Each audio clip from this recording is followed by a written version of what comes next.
오늘 하나님께서 주신 말씀은 열왕기하 17장 7절에서 18절입니다. 이 일은 이스라엘 자손이 자기를 애굽 땅에서 인도하여 내사 애굽의 왕 바로의 손에서 벗어나게 하신 그 하나님 여호와께 죄를 범하고 또 다른 신들을 경외하며 여호와께서 이스라엘 자손 앞에서 쫓아내신 이방 사람의 규례와 이스라엘 여러 왕이 세운 율례를 행하였음이라. 이스라엘의 자손이 점차로 불의를 행하여 그 하나님 여호와를 배역하여 모든 성읍의 망대로부터 견고한 성에 이르도록 산당을 세우고 모든 산 위에와 모든 푸른 나무 아래에 목상과 아세라 상을 세우고 또 여호와께서 그들 앞에서 물리치신 이방 사람 같이 그곳 모든 산당에서 분향하며 또 악을 행하여 여호와를 경노하게 하였으며 또 우상을 섬겼으니 이는 여호와께서 그들에게 행하지 말라고 말씀하신 일이라. 여호와께서 각 선지자와 각 선견자를 통하여 이스라엘과 유다에게 지정하여 이르시기를 너희는 돌이켜 너희 악한 길에서 떠나 나의 명령과 율례를 지키되 내가 너희 조상에게 명령하고 또 내 종 선지자들을 통하여 너희에게 전한 모든 율법대로 행하라 하셨으나 그들이 듣지 아니하고 그들의 목을 곧게 하기를 그들의 하나님 여호와를 믿지 아니하던 그들 조상들의 목 같이 하여 여호와의 율례와 여호와께서 그들의 조상들과 더불어 세우신 언약과 경계하신 말씀을 버리고 허무한 것을 뒤따라 허망하여 또 여호와께서 명령하사 따르지 말라 하신 사방 이방 사람을 따라 그들의 하나님 여호와의 모든 명령을 버리고 자기들을 위하여 두 송아지 형상을 부어 만들고 또 아세라 목상을 만들고 하나님의 1월 성신을 경배하며 또 바알을 섬기고 또 자기 자녀를 불 가운데로 지나가게 하여 복술과 사수를 행하고 스스로 팔려 여호와 보시기에 악한 행하여 그를 경노하게 하였으므로 여호와께서 이스라엘에게 심히 노하사 그들을 그의 앞에서 제거하시니 오직 유다 지파 외에는 남은 자가 없으니라. 아멘.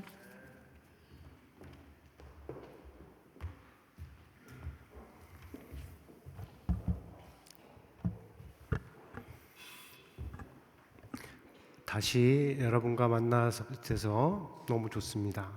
이번에 한국을 방문을 오래간만에 했는데 해서 꼭 필요한 만남과 시간들을 가질 수 있어서 너무 감사했고 그리고 그렇게 할 수 있도록 보여주신 여러분의 배려와 관심과 사랑, 기도와 섬김에 참으로 감사한 마음을 가졌습니다. 그래서 이번 방문을 통해서 제가 받은 힘과 위로가 있다면 여러분을 위한 목회에 그대로 잘 사용될 것이라 도움이 될 것이라 믿습니다. 네, 오늘의 말씀은 이스라엘의 역사의 한 부분을 알려주고 있는데 특별히 그 나라가 이스라엘의 북쪽에 있는 이 나라가 왜 어떻게 망하게 되었는지 멸망하게 되었는지 무너지게 되었는지 알려주는 말씀이에요. 다소 무거울 수 있는 이 말씀이 오늘 설교의 본문이 된 이유는 사순절에 있습니다. 우리가 지나가고 있는 이 사순절에 있는 것이죠. 예수님의 고난과 그가 주신 우리에게 베푸신 은혜를 생각하면서 우리가 40일을 지나고 있죠.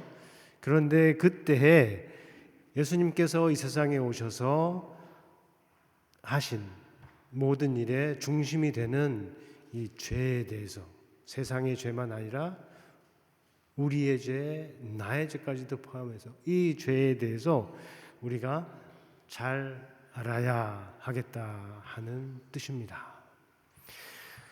우리가 믿고 받은 복음의 확실한 증거, 우리가 정말로 복음을 복음대로 받아들였다 하는 가장 확실한 증거는 죄에 대한 자각, 그리고 그에 따른 회개, 그리고 변화를 향한 움직임이라고 할 수가 있죠. 그렇지 않습니까? 그 중심에는 거룩하신 하나님 앞에서 정말로 자신의 죄를 깨닫고 그래서 돌처럼 딱딱해진 그 마음이 깨어지고, 그리고 본문에서 읽은 것처럼 뻣뻣하게 굳어 버린 이 목이 부드럽게 풀어지는 것이라고 할 수가 있어요. 그런데 지금은 우리가 살아가는 이 시대에는 죄에 대해서 귀를 막고 마음을 닫는 경향이 만연합니다. 죄에 관한 설교도 전하기 어렵고 또 듣기도 싫어하는 시대라는 거죠. 교회 안에서도. 그 결과가 무엇입니까? 강팍한 마음, 뻣뻣해진 목, 채울 수 없는 탐욕, 끝없는 갈등이라고 할 수가 있어요. 복음으로도 풀 수 없는 강팍함과 뻣뻣함이라고 할 수도 있겠습니다. 한 달 전에 터진 이 중동 사태가 끝을 모르고 달려가며 많은 사람들을 죽음으로 몰아가고 어렵게 하고 전 세계인의 일상을 뒤흔들고 있죠. 그래서 모든 사람에게 생존이 중요한 때입니다. 우리에게도 그렇습니다. 하지만 우리는 이런 때에도 듣게 하시는 하나님의 말씀을 듣는 사람들이죠. 그렇지 않습니까? 그래서 오늘의 말씀 우리가 같이 들어보겠습니다. 창세기가 죄의 시작을 보여준다면 오늘의 말씀은 하나님이 죄로 물든, 그래서 멸망에 가는 세상 구원을 위해서 택하신 백성 이스라엘을 통해서, 특별히 그들의 지도자들을 통해서 나타난 죄를 보여주고 있습니다. 자, 하나님의 구원을 받아서 애굽을 벗어난 이스라엘, 그 사람들은 가나안, 광야를 지나서 가나안 땅으로 들어왔고 그곳에서 나라를 세웠습니다.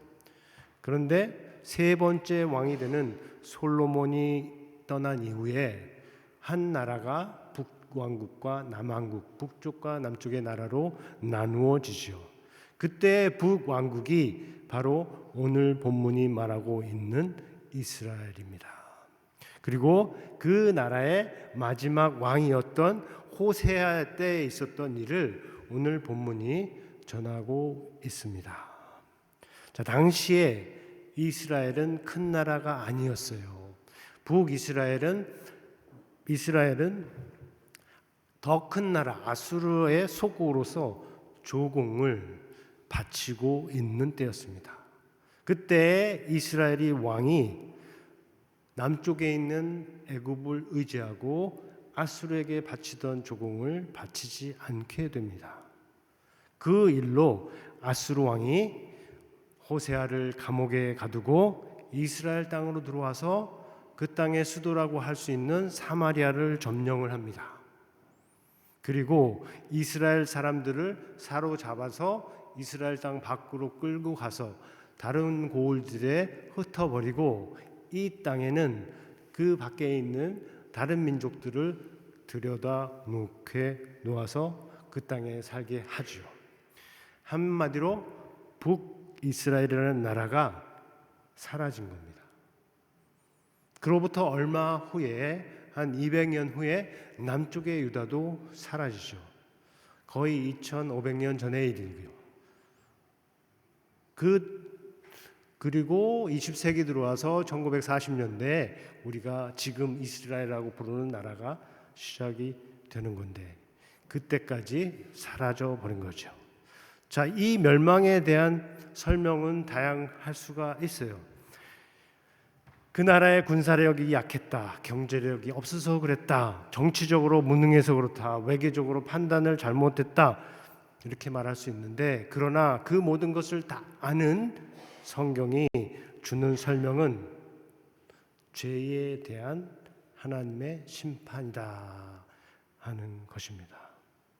7절 첫 번째 말씀, 오늘 본문의 첫 번째 말씀인데 우리가 함께 읽어보겠습니다. 이 일은 이스라엘 자손이 자기를 애굽에서 인도하여 내사 애굽의 왕 바로의 손에서 벗어나게 하신 그 하나님 여호와께 죄를 범하고 또 다른 신을 경외하며, 이렇게 설명이 이어지는데 그 설명의 첫 부분을 우리가 읽어본 겁니다. 여기서 말하는 이 일은라고 할 때 이 일은 앞에서 설명드린 이스라엘의 멸망한 일을 가리키는 거예요. 왜 멸망한 사건을 가리키고, 그리고 이 일 다음에 나오는 내용은 그 일이 일어난 이유에 대한 설명입니다. 7절에서만 그치지 않고 8절 지나 오늘 본문 전체까지 이어지는 내용이죠. 그 내용을 간단하게 말하면 이스라엘 자손이 그들을 구원하신 창조주 하나님께 죄를 범했다 하는 것입니다. 다른 여러 요인들이 있겠지만 궁극적으로 이스라엘의 죄와 그에 대한 하나님의 심판이 그들이 멸망한 이유다 하는 것입니다. 이것은 그때의 북이스라엘에만 국한되는 것이 아니죠. 이어서 남유다의 멸망에도 해당하며 오늘날 모든 나라와 세계 전체에 있을 수 있는 멸망에 대해서도 적용이 될 수 있는 아주 중요한 내용입니다. 세상은 정치, 경제, 외교, 군사, 과학, 문화, 종교, 예술 이런 것들에 열심을 내고 있습니다. 다 중요하지요. 그러나 그 모든 것에 앞서서 하나님과의 관계가 있다는 것이 성경 전체가, 특별히 복음이 우리에게 알려주는 메시지입니다.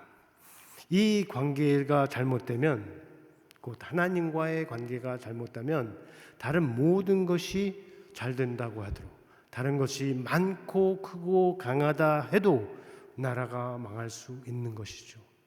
인생도 그렇고 세계도 그렇다 하는 것을 우리가 요즘 보고 있다고 할 수 있습니다.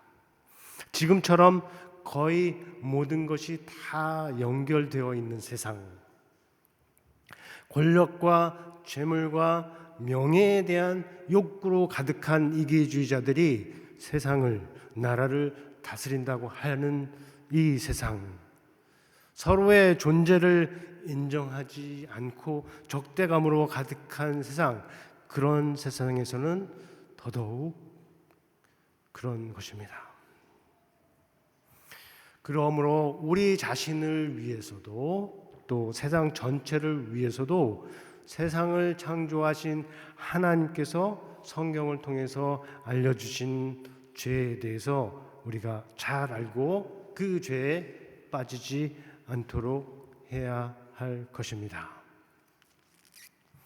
자, 본문이 보여지는 죄는 두 개의 측면이 있어요. 첫째로는 관계적인 측면이라고 할 수가 있습니다.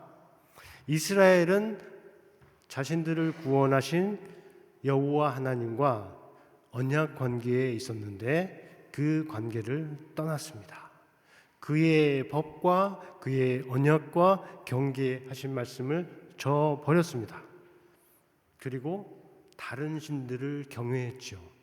이것은 생명을 위한, 살아나기 위한 경외가 아니고 이것은 멸망을 위한 두려움이었어요. 다른 나라 사람들의 방식을 따라 행했습니다. 본문에서 율례와 규례라고 하는 것은 방식, 영어로 하면 커스텀이나 매너라고 할 수 있는데 그들의 방식을 따라서 행했고, 그리고 이미 하나님을 저버리고 배교한 이스라엘 왕들이 세워놓은 그 방식을 따라서 행했습니다. 북이스라엘은 모두 19명의 왕들이 있었는데 성경은 그 중에 하나도 하나님을 믿고 그의 말씀을 지킨 왕이 없었다고 전하고 있습니다. 모두 이스라엘의 하나님을 떠나 다른 나라들의 신들을 따라갔다고 하죠. 그것이 어떤 영향이 있는지는 두 번째 측면, 곧 행위에서 볼 수가 있어요. 제2의 두 번째 측면은 행위적인 측면이에요.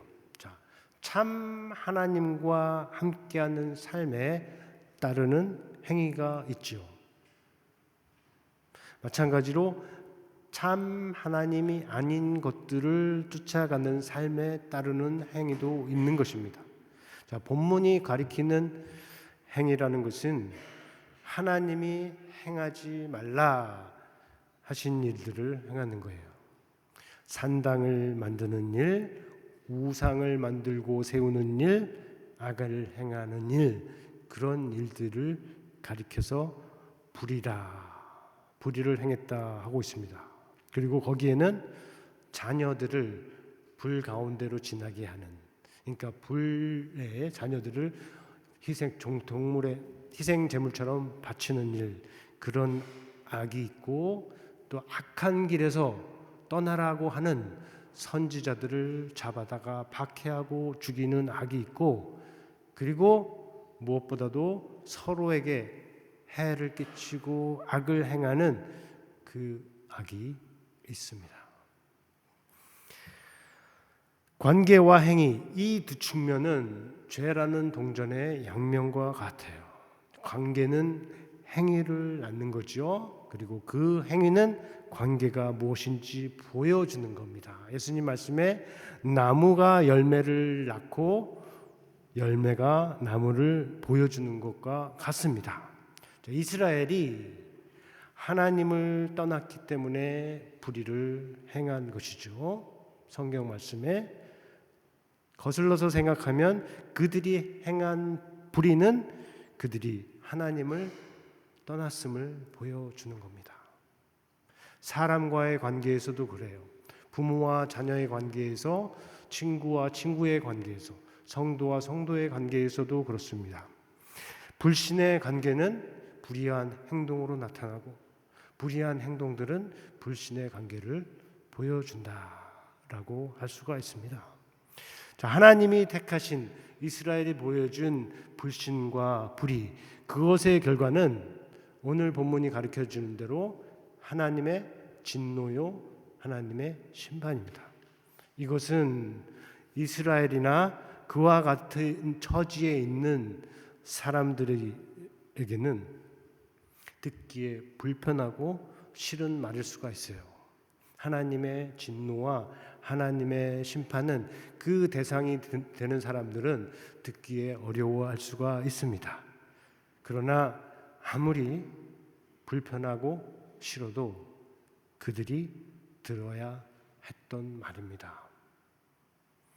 그렇게 말씀하시는 이는 세상을 창조하시고 이스라엘을 먼저 구원하시고 사람의 마음을 아시고 또 사람의 행위를 정확히 판단하셔서 심판하시는 살아계신 하나님이시기 때문입니다.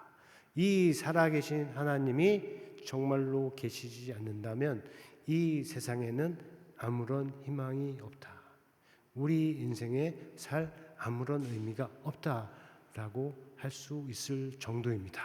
여러분은 복된 것이 살아있는 하나님을 믿고 그분을 찬송하기 때문입니다.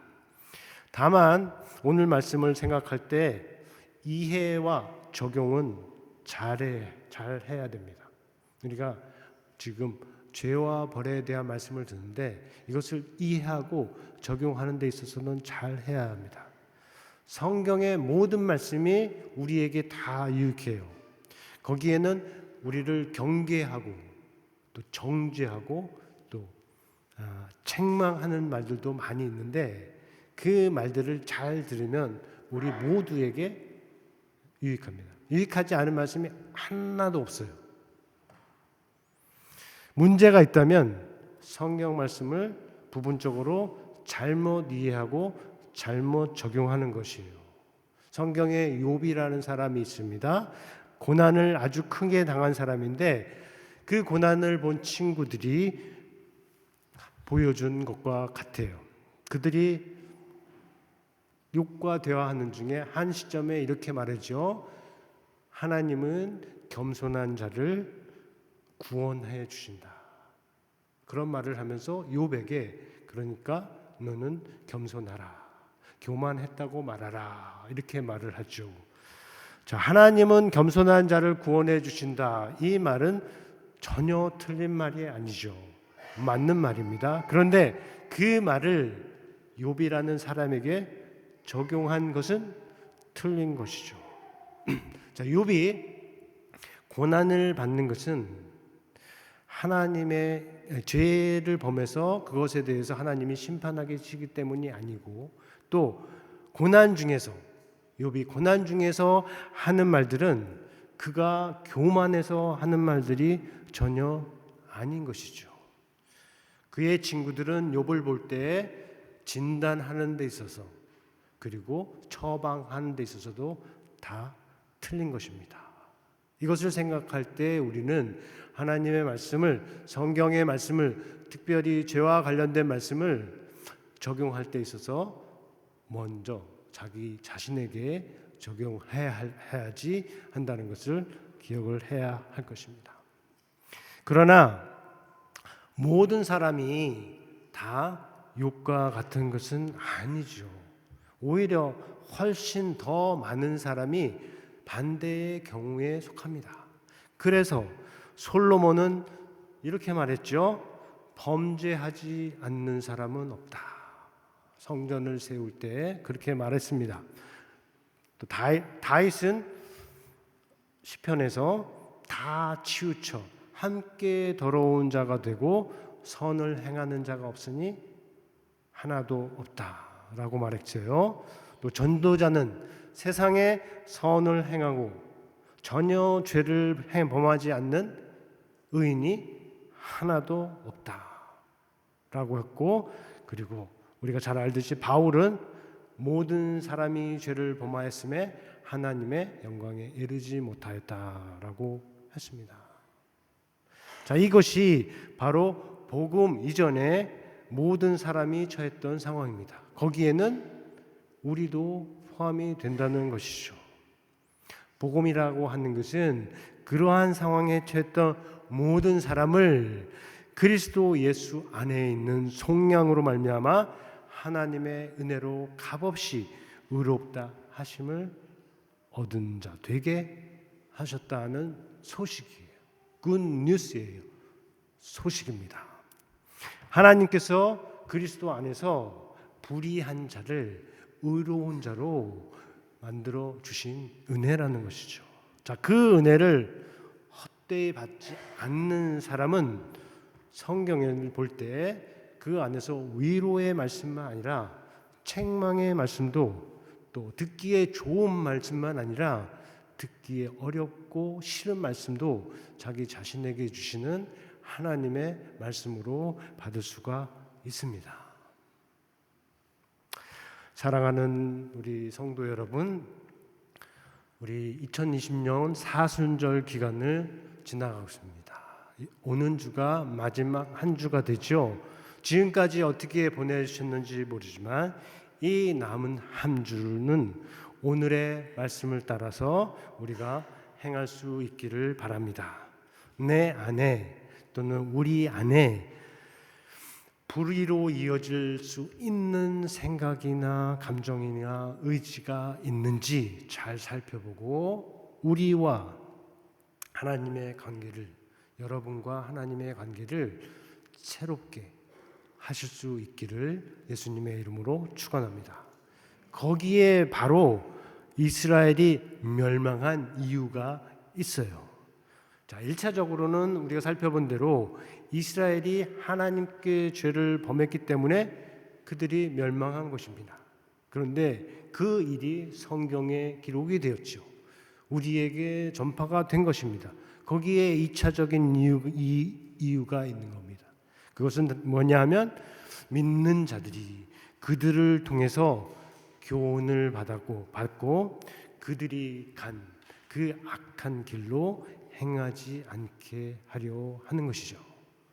이것은 이스라엘만을 위한 하나님의 뜻이 아니고 이 온 세상을 향하신 하나님의 생명과 구원의 뜻임을 우리가 볼 수 있습니다. 그 거룩한 뜻이 우리 안에서, 여러분 각 삶과 가정 안에서, 우리 교회 안에서 온전히 이루어지기를 우리 주 예수의 이름으로 기도합니다. 축원합니다. 우리 들은 말씀 생각하면서 거듭의 기도 시간 갖겠습니다.